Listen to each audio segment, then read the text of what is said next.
That's an excellent question, bro. That is an excellent question. Hold up. Chat, how to not be awkward. Everybody, I hope that y'all got y'all's pen and paper, bro. Because this can only help, bro. This can only help us in life, bro. Being quiet, be awkward.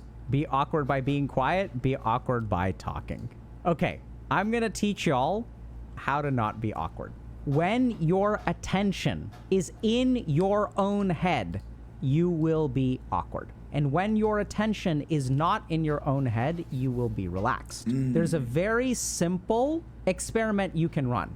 Think about walking while you walk. Okay. Now I'm going to put my right foot forward. Now I'm going to lift my knee. Now I'm going to do this. Now I'm going to relax I'm going to put the plantar surface of my foot down. Now the heel is going to touch. Think about all of the steps as you walk. All right. And you will become the most awkward walker in existence. So this is the tricky thing, is that when you try not to be awkward, where's your attention? It is in your mind. You are trying not to be awkward. You're not doing the thing.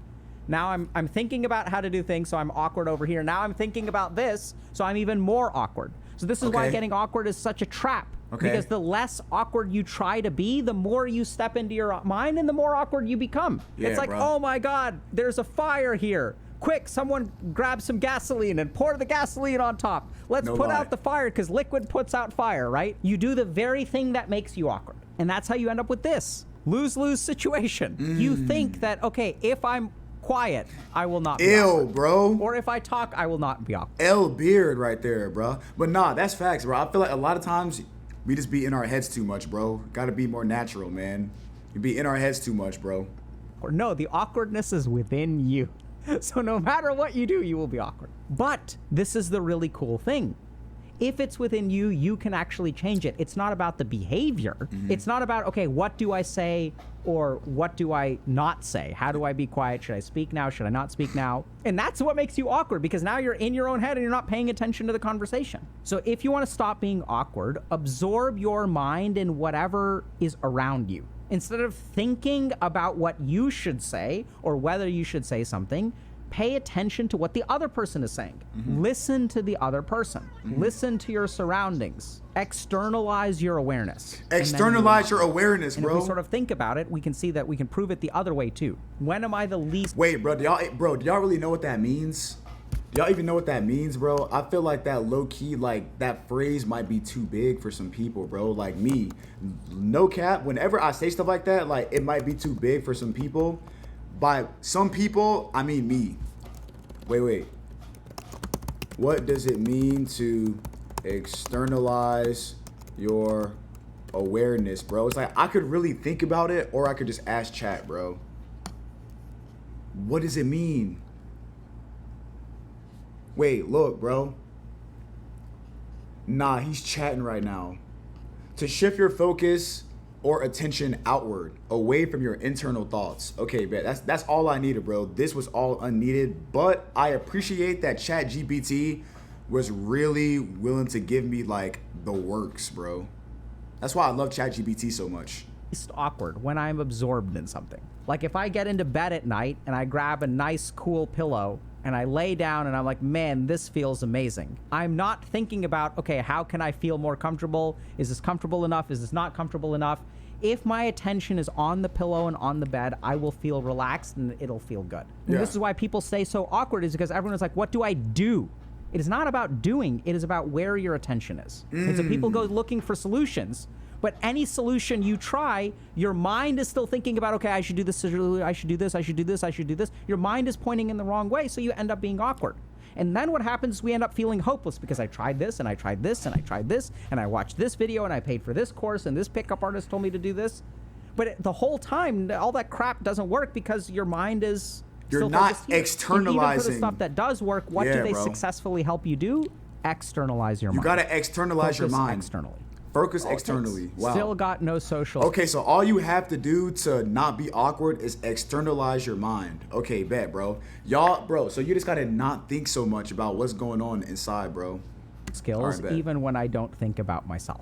I mean, I'm sure that's true to a certain extent. I mean, I think you've got some social skills. Y'all are doing great over here. Yeah. And then if you guys want more practical advice, so if you're paying attention to a conversation and you're trying to figure out how do I jump in, Body language is really good. So I'll show y'all. This feels fucking awkward until you practice it. But you can just go like this. Yo. You can hold up a hand. Yo. It works really well. The other thing you can say is, hey, can I jump in for a second? Hey, chat, this yo. reminds me of ...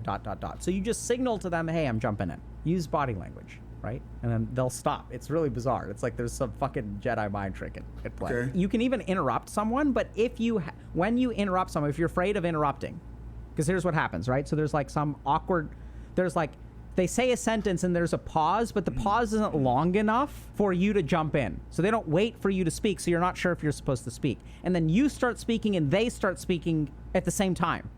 And then Bro, you're that's like, well, so fuck. awkward, bro. Like, what do I say? It's so awkward. So here's the thing. You want to ride over them, but you want to ride over them with a acknowledgement. So if you and someone else are speaking at the same time, what you should say is, hey, I'd love to share something with you. And if you start saying that and they start speaking, you just plow through, because then you're kind of signaling to them, hey, like, I'm speaking here. And it sort of makes it okay to like get them, like, if they stop talking, right? Because you don't want to ride over someone with your story. You just want to acknowledge it. Does that kind of make sense? Yes, so, like, bro, you kind it of want does. to plow through, Bro, right? I finally Since you're understand. plowing through and you're acknowledging that you're plowing through, it makes it okay. And that's also where, like, you can say, like, oh wow, like that reminds me of a story. And then if someone else starts speaking, you can say, like, you can either gesture to them, right? Like, do you want to go first? And then like they'll gesture to you. So like use gestures like hand signals. This is like the martial arts of the HG way, is like the interruption. This is the block, and this is the giving. The block and the giving. Okay. And then and then you can also go like this if you're like really upset with them. Go ahead, please. The other problem with people who are super socially anxious is they're like, oh my God, I don't know what to say. I don't know what to say. I don't know what to say. Bro, I was thinking that, nah, bro. Dude, you and I are on the same wavelength right now, bro. Ain't no way you just said that, bro. That's actually funny, bro. Say, this person, when should I start talking? This person is talking so much. Socially anxious people struggle with socially oblivious people. This is what creates your anxiety. The more, like, a socially anxious person is hyper aware. Yeah. And the socially oblivious They're person in here. is hypo aware. And these two things fit really together. Because if someone is socially aware, they're going to acknowledge, they're going to recognize that, hey, I should stop talking at some point so that this other person can jump in. The problem is that socially anxious people think that they're screwing up, but that's because they're a socially oblivious person you're talking to, who doesn't Facts. like think about when you should speak, and that a conversation is between two people. So stop beating yourselves up if someone else doesn't know how to talk. And that's something that we don't acknowledge, right? So like right now when we think about social anxiety, we're like, oh my God, it's a problem in me. Yeah. Fix me, fix me, fix Yeah, me. bro. But any social interaction involves two people. And oftentimes socially anxious people grew up with oblivious communicators. You know, so if you want to really reduce your social anxiety, find other people who are like attuned to you. And that's what's really difficult, is sometimes if you get two socially anxious people are so hyper attuned to each other that like that doesn't work out well, right? Because they're like, okay, no, like you talk, no, you talk, you talk, you talk, you talk. And then two socially bro. anxious people are like, So they're playing annoying, tennis with like, here, I'm gonna hit the ball across the court. No, you, no, you, no, you, no, you. So the cool thing about social anxiety is if you're like no youing, at some point someone is like, okay, I will speak. And then you get to speak. And the other person is like, oh, thank God. This person spoke. No, I was just, Because bro, now I that just this said person that. has spoke, I can speak. Nah, bro, Jinx, you owe me a soda, bro. And I really wanted to speak, but I couldn't speak first. Y'all get me? I get you, It's bro. okay. I get you. Thank you. Thank you, bro. I was so curious about that. I was so curious, bro. Nah, okay, so chat, look, now everybody knows, in order to be less awkward, bro, you just gotta stop, bro. You have to externalize your thoughts, bro. You have to externalize, man. You gotta get out of your own head, bro. Because low key, it's like, bro, you know, don't overthink it. Don't overthink it, man. That's really, at the end of the day, that's all that he was trying to say, bro. I think, maybe, should I watch it back? I don't know, bro. I'm overthinking right now. No, I'm just kidding.